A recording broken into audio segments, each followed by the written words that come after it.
comme vous le savez, ici on a ouvert une nouvelle expo pour Tsume Showcase, un musée qui du coup il rassemble 115 statues à un seul même endroit. Qui est disponible quand même en visite pendant 5 jours. Donc du coup, mardi au vendredi de 11h à 17h. Et ensuite le samedi, c'est de 10h à 13h. Franchement, Pendant 3 mois. Pendant 3 mois et le lundi c'est fermé. Malheureusement, en sous-effectif, on ne peut pas ouvrir le musée comme on veut non plus. Mais du coup, le plus grand rassemblement de Tsume jamais fait au monde, qui est ici présent au Toys Legacy Museum / Partesuet. Et justement, on a reçu du coup le Kanan dans l'expo et en stock au magasin. Donc on en profite, on fait une pierre deux coups. Statue qui j'avais été impressionné parce qu'à la base, on avait vu nous dans les usines et dans le studio peinture Hagen. Et on se dit, oh écoute, la prochaine préco c'est ça. Et puis on s'est fait coiffer moto montrant la. Oui, parce que nous on l'avait vu mais démonté dans un bac. Ouais. Donc du coup on l'a pas vu monter, du coup on savait pas à quoi elle ressemble au final. Et finalement il dégaine la précommande de celle-ci. Franchement, elle est terrible. Sortie Elle à a un flow qui est complètement folle. En plus ça, une sortie très rapide, comme ils avaient promis. On est dans les 3 à 6 mois forcément pour l'arrivée. La preuve là elle est en stock immédiat. Donc du coup vous voulez craquer après la vidéo, vous pouvez le faire. Ou venir l'acheter au magasin, c'est faisable aussi. Donc sans problème. On va commencer par ce visage, terrible, franchement incroyable, ce petit sourire en coin, cette énergie, cette aura qu'il peut avoir autour, la chevelure qu'on peut reconnaître comme d'habitude sur les Senseiya, cette chevelure très sauvage. Sauvage. Vraiment sauvage et électrique, tu vois, c'est directement. Bah, ça va bien avec. Ouais, mais tu vois, je veux dire, quand tu vois les cheveux de Natsu ou les cheveux de Deku, etc., c'est pas la même hirsute. Oui, tu vois. Donc voilà. Mais oui, magnifique visage, cette grosse crinière qui est par le bas avec des cheveux qui vont accompagner l'encapation comme à chaque fois. Les capes, elles aiment bien accompagner les cheveux. Ensuite, on a une armure. Bah, encore une fois, Tsume n'a rien à dire sur les armures. À chaque fois, c'est des dingueries parce que vous avez légèrement du reflet montrant vraiment ce côté métallisé de l'armure. Mais après, il n'y a aucun débordement entre les différentes couches de doré qu'on a entre leurs symboles et aussi l'ombrage donné. Après là, je trouve que c'est moins accentué par que Shiryu. Tu vois, il y a un petit peu là, mais au niveau des épaulières, il n'y a pas. Après, c'est plus. Mais règle les lignes noires qu'ils mettent pour vraiment cet effet de ombrage par rapport à l'huile naturelle, c'est extraordinaire. La position est cool aussi. Pour une fois, on n'a pas une vieille qui va de l'avant. C'est ça qui est bien marrant, et je trouve que ça se voit plus sur les Senseiya que sur le reste de la gamme, je trouve personnellement. C'est que chaque personnage a une position très différente et qui accompagne le personnage. Ici, bah, comme tu peux le souligner, la position est comme ceci, qui crée justement ce triangle des Bermudes qui est électrique, avec justement ce jaune et orange qui rappelle vraiment ce côté énergie électrique. Mon seul bémol, c'est que je trouve qu'ils auraient dû rendre ça opaque parce que la boule du haut, on voit les pegs du coup des éclairs, tu vois. Et ben j'aurais trouvé juste cool qu'ils rendent ça opaque pour pas qu'on voit les pegs. C'est juste ça. Avec un léger coup d'aérographe. Comme la boule de Agnologia.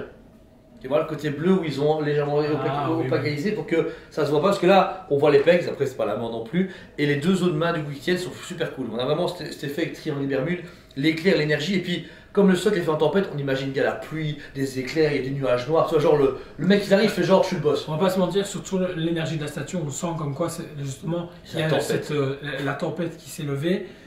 Justement, tout le travail de reste de l'armure est identique. Franchement, pour moi, pour les Senseiya, ils ont vraiment un coup de peinture qui est et une mise en avant très particulière. Je pense que si on a le temps de le faire, on fera un comparatif de l'évolution de chez Tsume sur les Senseiya parce qu'on a la possibilité d'avoir des plus vieilles pièces et les pièces récentes dans Ikigai. Donc du coup, je pense qu'on va vous faire vraiment un comparatif parce que c'est vraiment flagrant sur ce qu'ils faisaient il y a 10 ans et ce qu'ils font maintenant actuellement. Ouais, ça n'a rien à voir.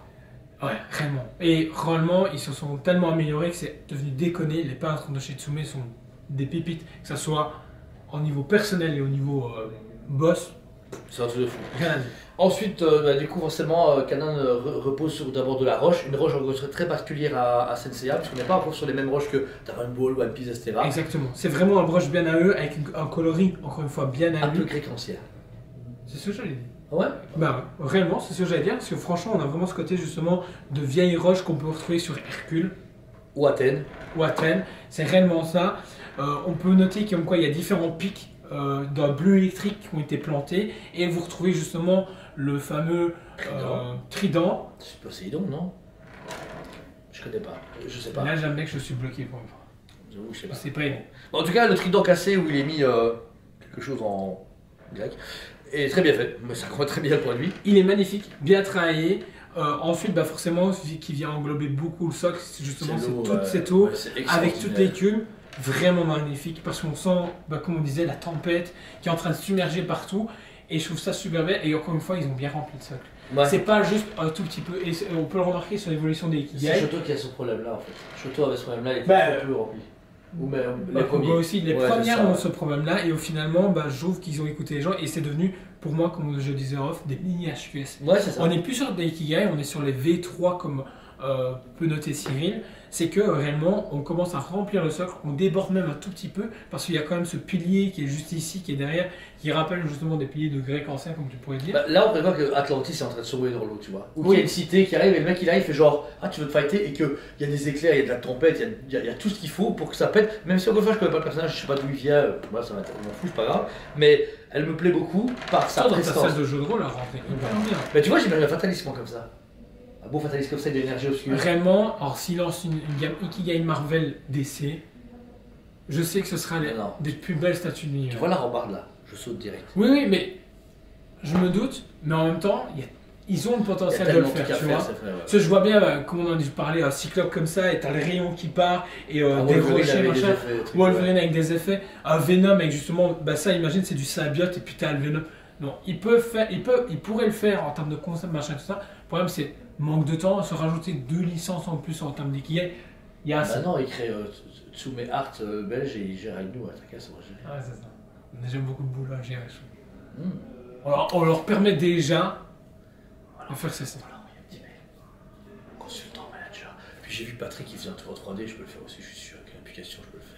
Il fait genre, ouais, je touche les statues en 3D, moi je peux le faire, je suis sûr. C'est tout un travail.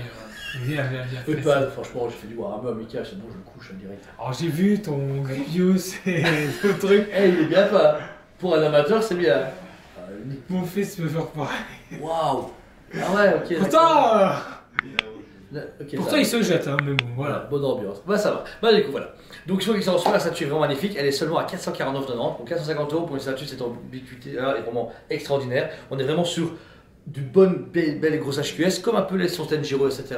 On est vraiment sur le même type de produit. Donc si vous voulez le craquer, n'hésitez pas à passer par le magasin ou sur le site en ligne. Payez-en plusieurs fois ou pas. Exactement, c'est ce que j'allais dire. Donc franchement, n'hésitez pas, craquage, surtout qu'elle est un peu plus limitée que les autres. Donc franchement, ne traînez pas. Et puis, vaut mieux l'avoir maintenant que jamais. C'est toujours ce qu'on dit en général. Donc voilà. Merci à vous tous. N'hésitez pas à venir au musée.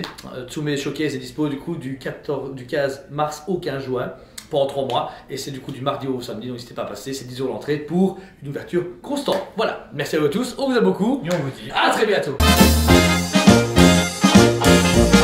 On vous aime beaucoup et on vous dit à très bientôt.